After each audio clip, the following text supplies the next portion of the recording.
Summer is here, and that means sun, fun, and outdoor activities.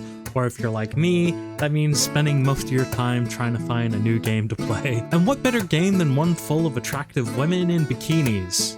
Oh, yeah, we covered that for my 69th review.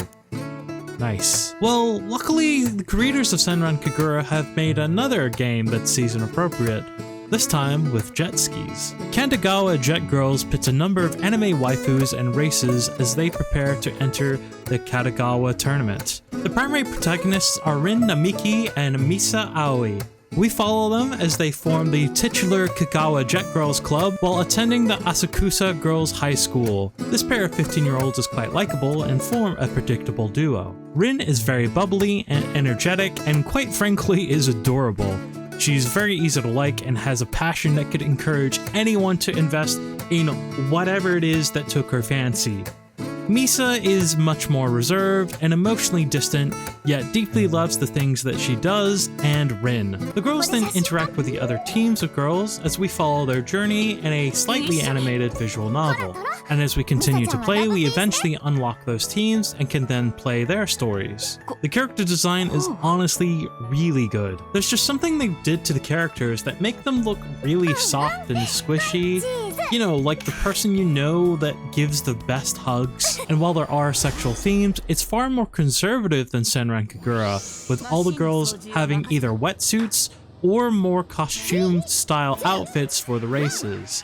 That is, of course, excluding the characters from the Senran Kagura, which only 2 are non-DLC. You can dress these girls up in bikinis or bunny costumes, but all in all, I'm much more comfortable with the presentation of these characters when compared to Peach Beach Splash, but of course they do have jiggle physics if that's why you're here. As for the gameplay, well, at first I didn't really like it all that much. You enter races and face off against a number of AI in an arcadey combat race, and it's honestly one of the most bizarre experiences I've ever had. First of all, the speed of your jet ski feels ludicrously slow. There's also significant numbers of raw 90-degree turns and weapons that have very little use, since the AI is also ridiculously easy in story mode. Now, this did get better as I went along. The jet skis can be improved through buying and installing parts. Well, this really won't change the story missions all that much.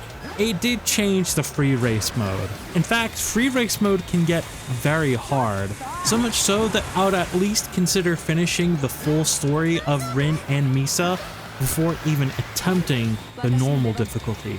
Unfortunately, the skill you have as a racer is less important than upgrading your jet ski, but at the very least, knowing the fundamentals is going to be essential as you start to pick up speed.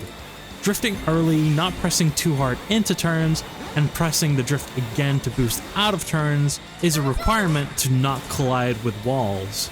And then you also need to learn how to manage tricks and boosts. This then requires you to master the more nuanced elements in turning and drifting. And even when you add the still more lackluster weapons, it is a much more technical racer.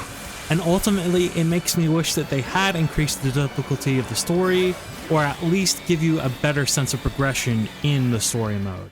There's also extra minigames that help you earn in-game currency. You use this currency to buy ski enhancements, cosmetics for the girls, and of course artwork, music, and videos. The minigames themselves are mostly simple, with only one really helping you improve in the actual game, but they are something different to try out if you're in the middle of a grind to decorate your favorite waifu. But at the end of the day, Kandagawa Jet Girls did leave me wanting more, but unfortunately it wasn't always in the right way, earning it an average. While it's nice to look at and the voice acting is good, there's not really much else to buy this game for. And while I did warm up to the racing as I played more, I don't think most people would stick around that long. There's just tons of issues, and unfortunately the hottest of waifus can't rectify that. But what do you think about Kandagawa Jet Girls, and what would you consider playing this summer? Let me know down in the comments below, and consider checking out my last review on Void Train. Until then, this has been Rob the Slob, and I'll see you in the virtual commute.